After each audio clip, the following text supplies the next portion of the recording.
What's up everyone, welcome back to the channel. Thank you for tuning in.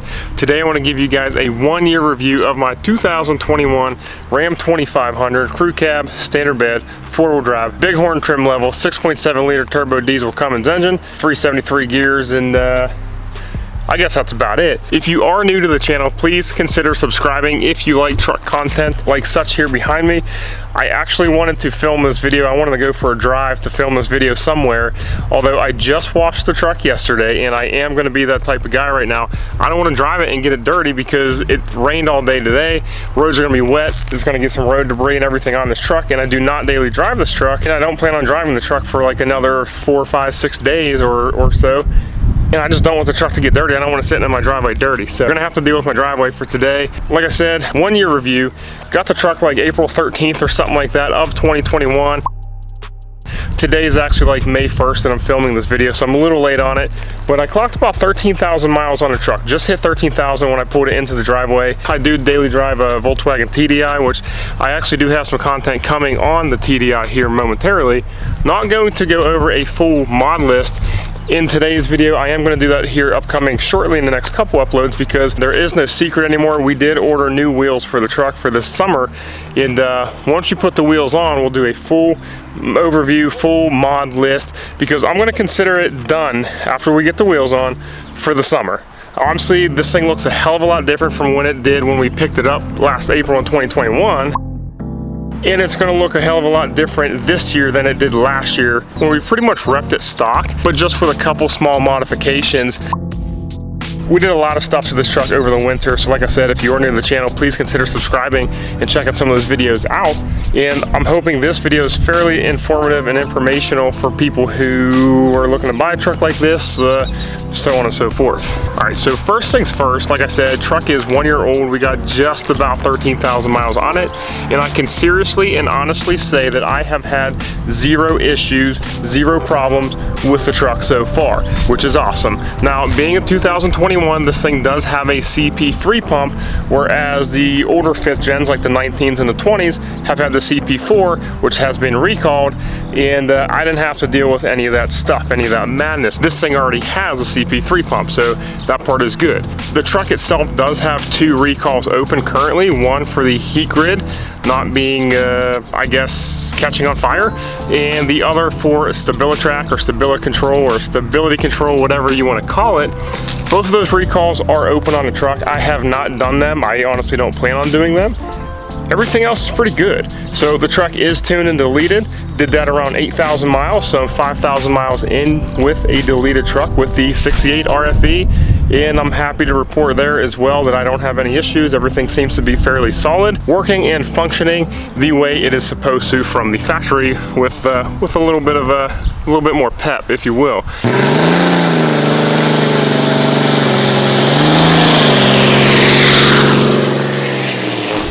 Nothing to really complain about with the truck except for 2 minor things, and once again, this stuff is minor. Number 1, I do live on quite a steep hill. It doesn't look very steep on my camera or whatnot, but occasionally, and I could probably count on both hands the amount of times this has happened, occasionally when I start the truck, I let it warm up a couple seconds and I want to throw the truck into drive from park.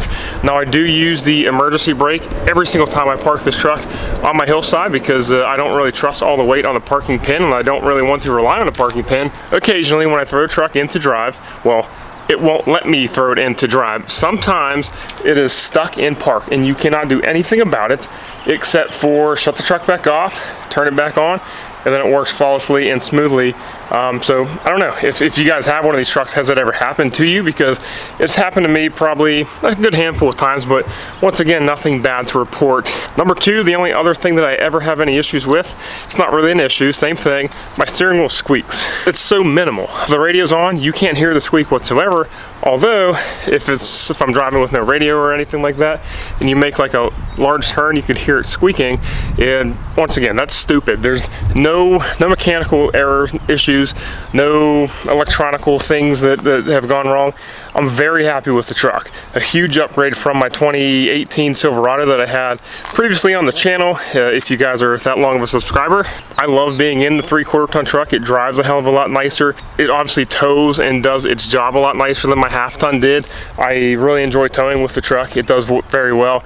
This is not a crazy fast truck by any means. I will say I think like the Duramax and Power Stroke platforms probably drive a lot smoother and quicker. Like the inline 6, the Cummins is probably still a little bit more mechanical and still stuck with a 6-speed gearbox versus like an 8 or 10. Although I'm pretty happy with it. Form, function, the whole thing does pretty well, in my opinion. Now, I know fuel mileage isn't the biggest thing when buying like a heavy-duty truck, of course, but I will report that driving the diesel version of the HD Ram 25 or 3500 will generally net you better fuel economy than if you drive like the 6.4 Hemi. Now, of course, diesel fuel prices right now are through the roof, but so is pretty much anything. So when the truck was 100% completely stock wheels, stock engine components, DPF, emissions, all that fun stuff, on like long highway trips, I always got around like 21-ish.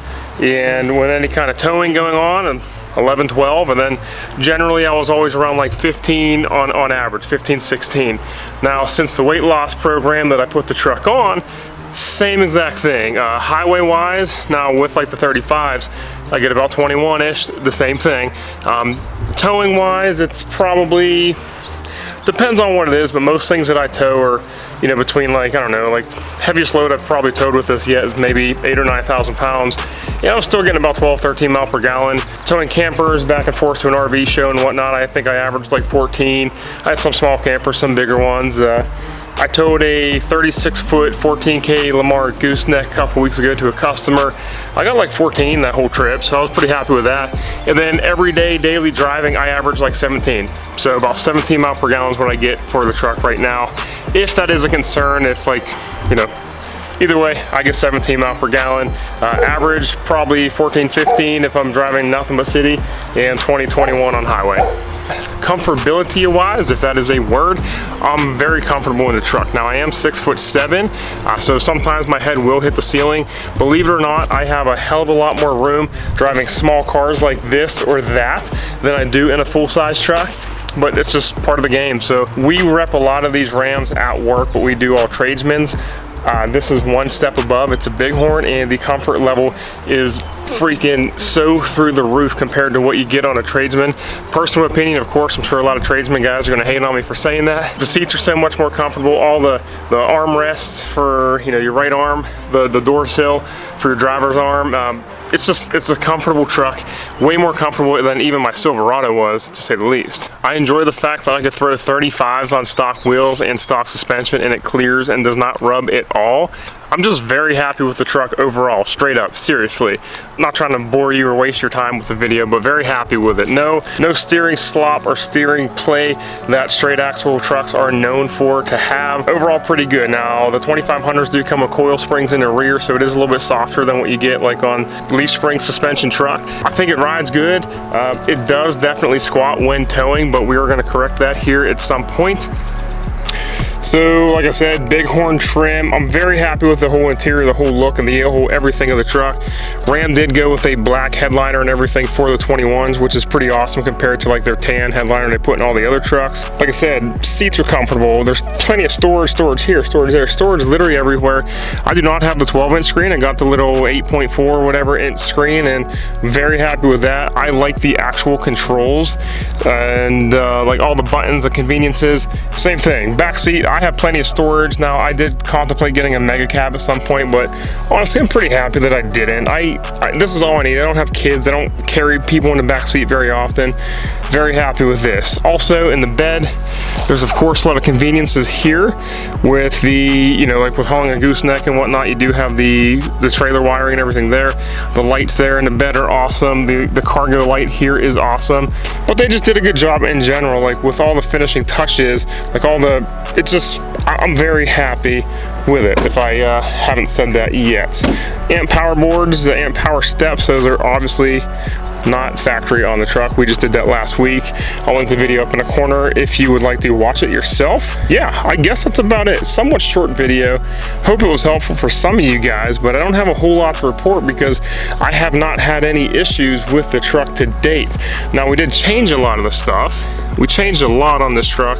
Like I said a couple times so far, if you haven't subscribed, I definitely recommend you do so. We have taken this truck pretty far in my opinion. But yeah, that's seriously about it. So nothing crazy to report, just like a 1-year review saying thank you, Ram. I think you guys built a great truck. At least I got a good one. I know a lot of you guys in the comments probably haven't. We do got quite a lot of stuff still coming. I am slowing down buying mods for right now because I just spent tons of money the past couple months on it, but we do have wheels on their way. I'm going to be doing a lot of reviews on some stuff. Like, I have not yet quite done a review on the Toyos, and I'm very happy with these Toyos. So I guess preview to that, Toyos, they're awesome. I think they're worth the money. I know a lot of guys probably don't, but I think they are.